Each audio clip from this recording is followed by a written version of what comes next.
The 10,041st meeting of the Security Council is called to order.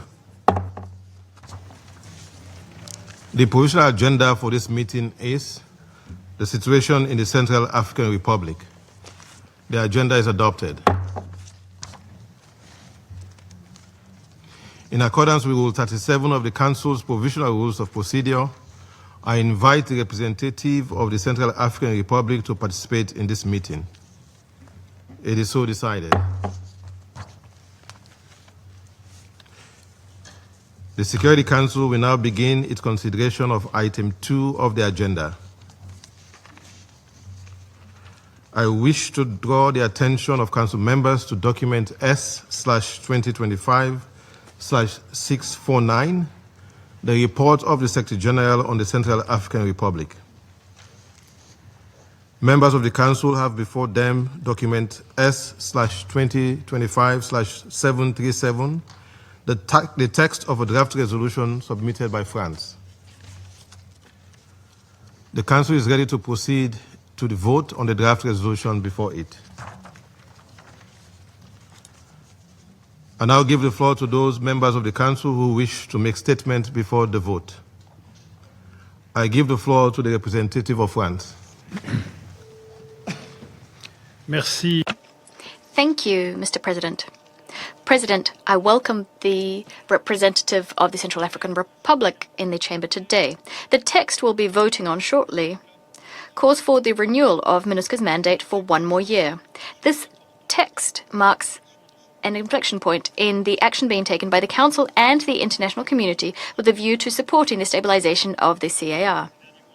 Over the last few months, indeed, under the authority of the Special Representative of the Secretary General, significant progress has been made.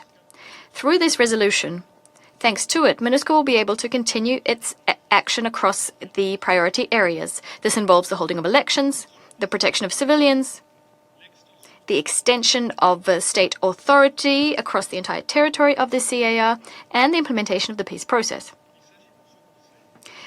The Council is responding to a request from the Central African Republic, a request to continue supporting it throughout this crucial period that is beginning, and this thanks to the progress that was made over the last few years.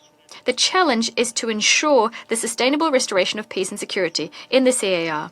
This is the prerequisite that would then allow for a progressive, orderly and successful transfer of peacekeeping responsibilities to the national authorities, turning MINUSCA into a peacekeeping success story. Throughout the lengthy process of crafting this text, France worked hard to lead inclusive negotiations taking into account the positions of each member state. France thanks all Council members and welcomes the excellent coordination with the Central African Republic.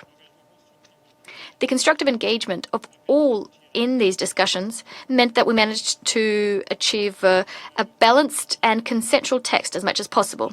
The path to normalization has opened up. Let us send the Central African Republic messages of support which it needs. I thank you. I thank the representative of France for the statement. I shall now put the draft resolution to the vote now. Will those in favor of the draft resolution contained in document S/2025/737 please raise their hand?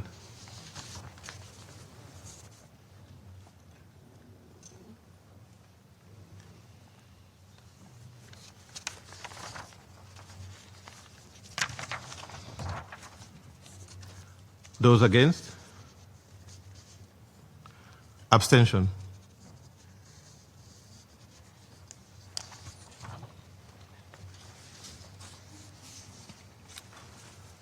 The result of the voting is as follows: 14 votes in favor, 0 votes against, 1 abstention.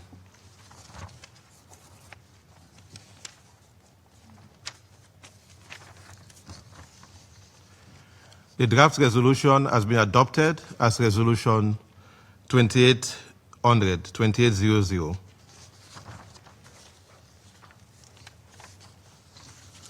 And I'll give the floor to those members of the Council who wish to make statement after the vote. I shall now make a statement in my capacity as a representative of Sierra Leone.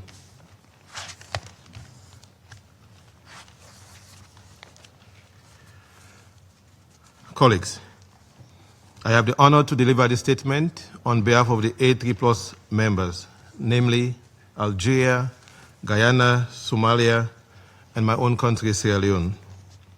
We thank the penholder France for their constructive approach during the smooth negotiation process. The A3+ welcomes the adoption of the Resolution 2800, which renews and extends the mandate of MINUSCA pursuant to Resolution 2745.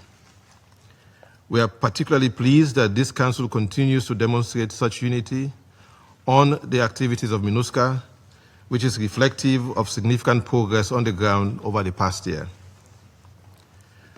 Colleagues, the Central African Republic is at a critical crossroad moment. Despite significant progress made to restore state authority in all parts of the country, with immense support from MINUSCA, including MINUSCA's assistance to overcome the threats posed by armed groups, the security situation along its common borders remains fragile. The A3+ wishes to remind this Council that as the electoral cycle has entered an active and decisive phase in the midst of difficult resource constraint, with 4 tiers of elections, that is, the presidential, legislative, regional, and municipal elections scheduled for 28 December this year, the outcome will be a turning point to extend and consolidate state authority as well as anchor institutional stability. We wish to recall that local elections are being held after more than 3 decades and will represent a significant milestone in Central Africa's Republic democracy. The A3+ welcomes the government's continued effort and the progress made in the peace and DDR processes and calls on the government to spare no effort in ensuring that these processes remain on track, transparent, and nationally led. In this context, the A3+ reaffirms that MINUSCA remains indispensable to CAR's stabilization, and discussion of a transition or reconfiguration must be guided by the progress and practical realities on the ground and in close consultation with the national authorities. In conclusion, we are also mindful of the liquidity challenges facing the United Nations. However, we still underscore the need for predictable and sustainable financing for MINUSCA to effectively deliver its mandate. Colleagues, the A3+ remains steadfast in its commitment to peace, stability, and the full restoration of state authority in the Central African Republic. The A3+ looks forward to continued progress and stands ready to support the government and people of Central African Republic on their path to sustaining peace. I thank you.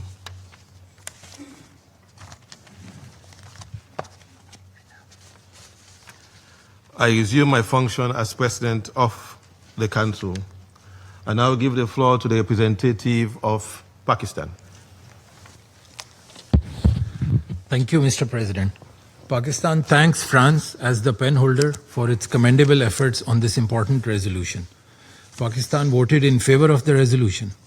With 1,400 troops, we are amongst the top troop contributors to MINUSCA. MINUSCA is one of the success stories of United Nations peacekeeping. Over the past decade, it has played a critical role in stabilizing the Central African Republic.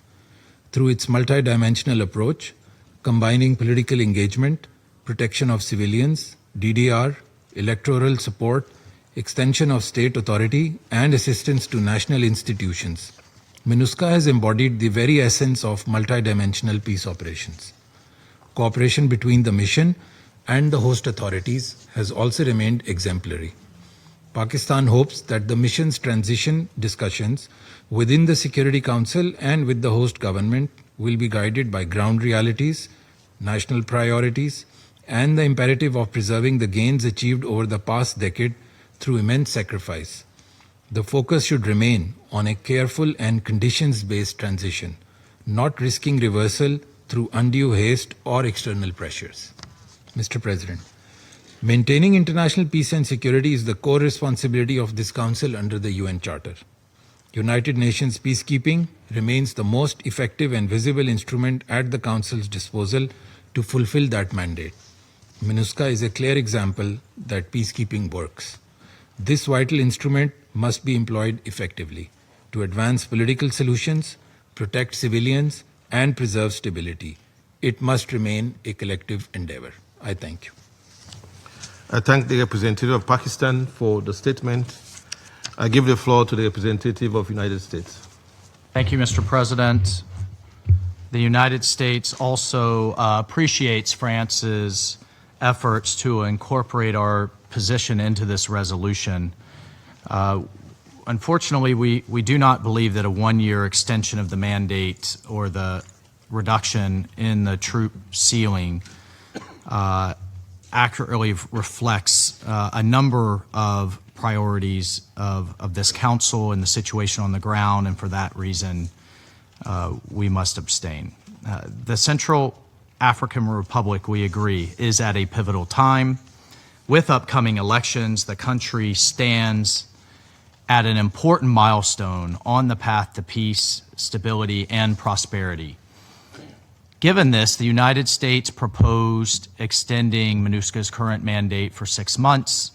We believe strongly, as I'm sure many on the Council also believe, that the upcoming elections are a key indicator for MINUSCA's mandate implementation, showing both the CAR government's commitment to peaceful political processes as well as the CAR government's ability to extend and maintain state authority. Both our mission and the CAR government see elections as a milestone for moving into a consolidation phase. The 6-month extension would give the Council a clearer picture of which tasks need to be prioritized and how the mandate would then be adjusted entering the mission's consolidation phase. And we were certainly willing to negotiate on a 12-month renewal provided certain conditions were met. The Council should always consider peacekeeping missions as temporary. These missions must work themselves out of a job. And our highest goal as a council must be to maintain pressure on parties to take the tough political decisions to create a security and political situation where missions are able to draw down and transfer responsibilities to host governments. And the council should continually review the cost and size of missions to ensure that member state contributions are effectively and efficiently directed towards that goal. Our request for a reduction in the troop ceiling was designed to recognize the mission's actual operational footprint on the ground and to ensure that only high-performing units are operating in the mission. And since 2018, we have certainly championed the cause of focusing on high-performance peacekeeping operations as reflected in the historic efforts by the United States to pen UNSCR 2436, which emphasize performance and accountability in our peacekeeping missions. Furthermore, in line with the reform agenda and the UN 80 agenda, a larger reduction would have driven the mission to create more realistic budgets to deal with the UN's liquidity crisis. The United States, of course, is committed to supporting international peace and security, and over the history of MINUSCA, the United States has been by far the largest financial contributor to the mission. This mandate, we want to be sure to emphasize, does contain two important developments. By calling for a report on MINUSCA's progress and planning for transition of responsibilities to the CAR government, this mandate takes an important step to ensuring enhanced accountability and planning for eventual transition.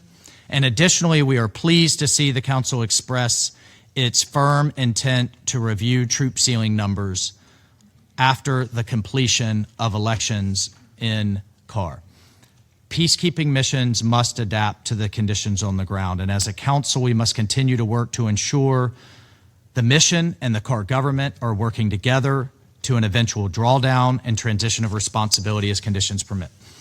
While MINUSCA plays an important role in CAR, ultimately the CAR government is responsible for ensuring progress towards peace, stability, and prosperity. We encourage the CAR government to continue working productively with MINUSCA, and we urge the government and the political opposition to engage an open and constructive dialogue ahead of these critical upcoming elections. Thank you, Mr. President. I thank the representative of the United States for the statement, and I give the floor to the representative of the Russian Federation. President, the Russian Federation voted in favor of extending the mandate of the UN Multidimensional Integration Stabilization Mission in the CAR. The document we adopted today unequivocally evidences support on the part of the Council to the efforts being undertaken by the CAR government so as to consolidate significant progress on the security track and further transition to civilian life. We are satisfied with the consistent progress and the normalization of the situation in the CAR, something that was made possible to a large extent thanks to Russia's support. We note the significant contribution of MINUSCA peacekeepers. This mission has, especially over the last few years, proven in practice that UN peacekeeping is a unique and working instrument of international assistance for settling armed conflicts. It's important to note that the Council spoke out in favor of maintaining the key parameters of the mandate resolution, and this despite the attempts of one country to change these parameters to satisfy national political priorities. We are grateful to the authors of the draft for their constructive and consistent approach to the text.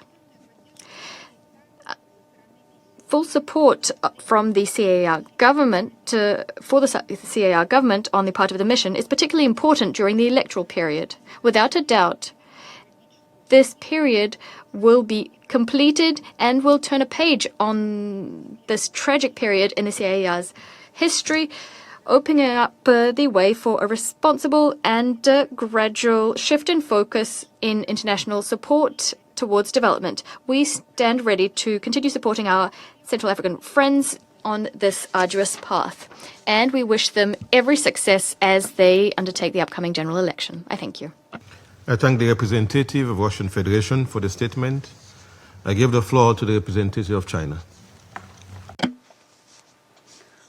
President, for some time now, under the leadership of SRSG Rugwabiza, MINUSCA has made significant contributions in areas such as electoral preparations, DDR, border stabilization, and decentralization. The resolution just adopted extends MINUSCA mandate for 1 year, which is in line with the expectations of the CAR government and all sectors of society. It will facilitate the smooth conduct of elections at all levels and provide support for political stability and domestic peace in the country. We welcome this, and we voted in favor of the resolution. We commend the penholder France for its efforts during the consultations. With the political and peace process in CAR at a critical juncture, the encouragement and support of the international community are essential. The international community should continue to help the country consolidate the current positive momentum and support the further implementation of key policy priorities, including the political agreement for peace and reconciliation and national development plan, thereby contributing to political stability and economic recovery in the country. China will continue its support for the work of SRSG Rugwabiza and the MINUSCA. We expect the MINUSCA to implement the relevant recommendations of the independent strategic review released last year, focus its limited resources on the most pressing tasks in the country, and continue to enhance the effectiveness of mandate delivery so as to lay the foundation for its work in the next phase and make due contributions to lasting peace and stability in the country. Thank you, President. I thank the representative of China for the statement. I now give the floor to the representative of the Central African Republic. Mr. President, distinguished members of the Council, thank you for giving me the floor. Allow me at the outset to thank Sierra Leone for the exemplary way in which it has taken up the Security Council presidency this month. Mr. President, the Central African Republic welcomes the renewal for 1 year of MINUSCA's mandate, and we would like to express through me our thanks to France for its commitment and its wisdom that led to this outcome. I'd also like to express our profound gratitude to all members of the Council for their availability, their readiness to listen, and the flexibility that they demonstrated throughout these negotiations. Mr. President, this renewal comes at a time at which our country is engaged in an historic turning point. We are consolidating the achievements of the political agreement for peace and reconciliation, gradually and irreversibly extending state authority, and preparing for and holding a local and general elections this year and next. I'd like to thank all members of the Council for the spirit of compromise that they've shown in terms of the adjustment of the troop ceiling. This flexibility supports national efforts to ensure lasting peace and a peaceful, transparent and secure electoral process. Fully aware of the budgetary challenges at the United Nations and challenges to funding peace, we hope that this mandate renewal will go hand in hand with the necessary financial contributions to allow MINUSCA to implement this mandate and to thus meet the needs for peace of the Central African people. Mr. President, peace in the Central African Republic will only endure if it continues to be built by Central Africans themselves. This in line with the spirit of the political agreement for peace and reconciliation. The government has made major progress, including in the dissolving, disarming and demobilizing of 13 armed groups, as well as in the gradual deployment of defense and security forces, and the territorial administration of justice. We'd like to profoundly thank MINUSCA for its role. Indeed, their multifaceted support remains crucial at this stage of the stabilization process. The Central African Republic reaffirms that MINUSCA's presence is part of a partnership based on respect for sovereignty, operational coordination, and the gradual transfer of responsibilities in accordance with the conditions set by the Council. Mr. President, as recalled by His Excellency President Faustin Archange Touadéra, President of the Republic, in his letter dated the 11th of October 2025, addressed to the President of the Council, the Central African Republic never saw MINUSCA's presence as a permanent solution. That's why the government continues to have a clear vision here, that is, to prepare the ground for a responsible, orderly withdrawal based on the realities on the ground. This transition demands a full security across the territory, national capacity building, bolstering judicial institutions, and consistent support from bilateral and multilateral partners. We welcome the request made to the Secretary-General to present next year a roadmap for a gradual transfer of tasks to the Central African state, while at the same time avoiding a hasty transition that would risk compromising the hard-won gains. Mr. President, civilian protection remains at the heart of national priorities. We welcome the mandate's provisions that strengthen efforts to counter serious human rights violations, that protect women and girls from sexual violence, that prevent the recruitment of children, and that counter hate speech. The Central African Republic will continue with its efforts, including through the Special Criminal Court, National Courts, the Truth, Justice, Reparation, Reconciliation Commission, but also in our capacity as a country that champions the Prove It Matters Renewing Our Promise to Children campaign with the Office of the Special Representative of the Secretary-General for Children and Armed Conflict. Members of the Council, the Central African Republic renews its commitment to working with MINUSCA, the UN system, and all regional and international partners to consolidate peace, to prepare for the holding of peaceful elections, and to strengthen the state's authorities across our country's territory. We will move forward with humility but also determination, convinced that every step ahead is a step towards irreversible peace. Thank you. I thank the representative of the Central African Republic for the statement. There are no more names inscribed on the list of speakers. The meeting is adjourned.